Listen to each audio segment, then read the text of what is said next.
வணக்கம். மத்திய அரசு ஏப்ரல் 1ஆம் தேதியிலிருந்து சிறு சேமிப்பு திட்டம், அதாவது public provident fund, Kisan Vikas, செல்வ திருமகள், சீனியர் சிட்டிசன், இது மாதிரி சிறு சேமிப்புகளின் வட்டி விகிதத்தை வந்து குறைச்சிருக்காங்க. மெயினாக பிஎஃப் அது பார்த்தீங்கன்னா 8.7லேருந்து 8.1% வந்து குறைச்சிருக்காங்க.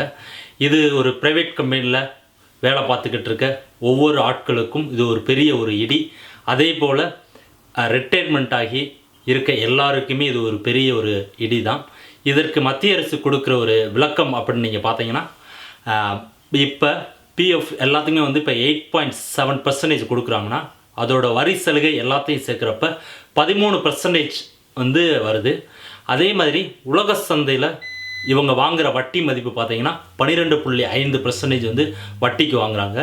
அதனால நம்ம பேங்க்கு இதிலெல்லாம் வந்து வட்டி கொடுக்குறது பார்த்தீங்கன்னா 14 to 15%. அதாவது சிம்பிளாக சொல்லணும்னா நம்ம ஹோம் லோன் இந்த மாதிரி இதுகள்லாம் எடுக்கிறதெல்லாம் 14 to 15% வந்து கொடுக்கறதுனால இது ஒரு பெரிய பணத்தேக்கம் ஏற்படுது அப்படின்னு சொல்கிறாங்க. இதை சரி செய்யும் விதமாக இந்த 8.7லேருந்து 8.1% வந்து பப்ளிக் ப்ராவிடென்ட் ஃபண்ட் வந்து குறைச்சிருக்காங்க.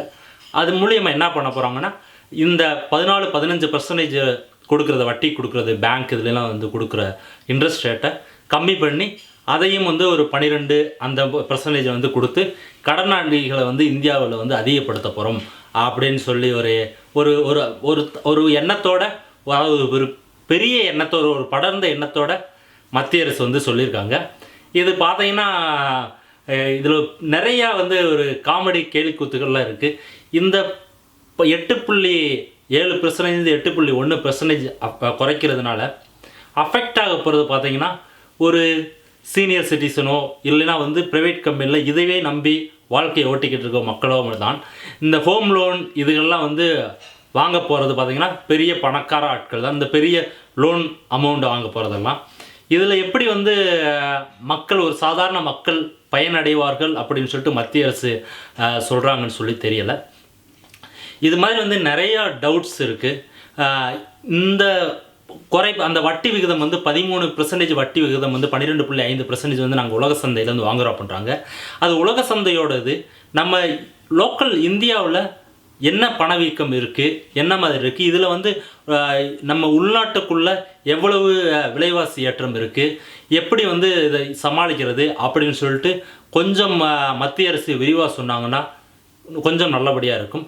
அதே மாதிரி ஒரு சில இது ஆக்சுவலாக மத்திய அரசு ஆட்சிக்கு வர்றப்பே கருப்பு பணங்கள் எல்லாத்தையுமே வந்து இந்தியாவுக்குள்ளே கொண்டு வருவோம்னாங்க.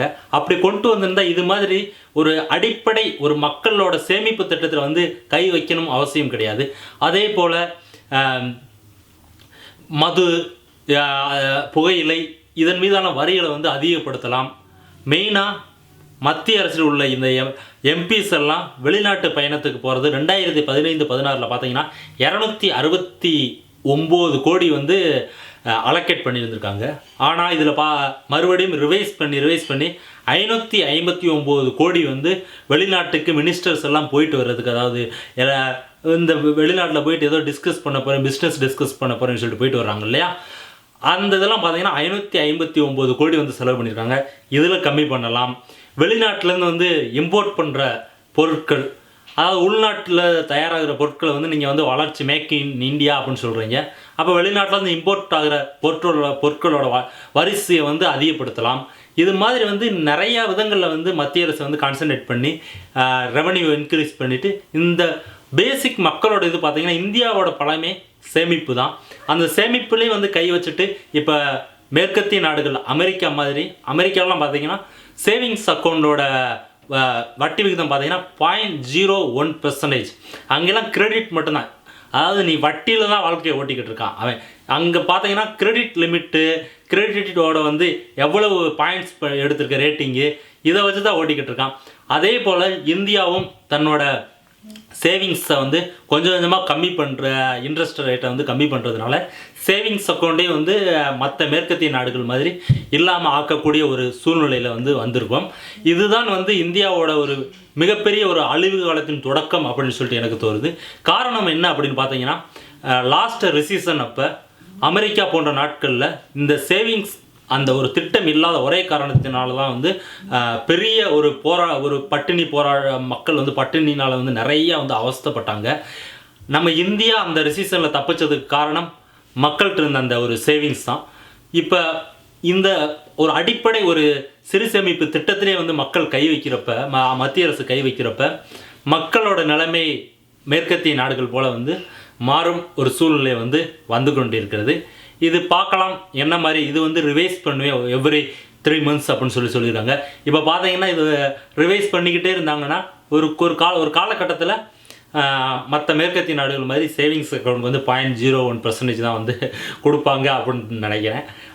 இது போகிற போக்கு வந்து ஒரு இந்திய மக்களுக்கு வந்து நல்லபடியாக ஒரு நல்ல கவர்மெண்ட்டை கொடுப்பாங்க அப்படின்ற நம்பிக்கை கொஞ்சம் கொஞ்சமாக போய்கிட்டு இருக்கு. பார்க்கலாம். என்னோட இந்த வீடியோ பிடிச்சிருந்துச்சுன்னா உங்கள் நண்பர்கள்லாம் ஷேர் பண்ணுங்கள். இந்த யூடியூப் சேனலை வந்து சப்ஸ்கிரைப் பண்ணுங்கள். நன்றி.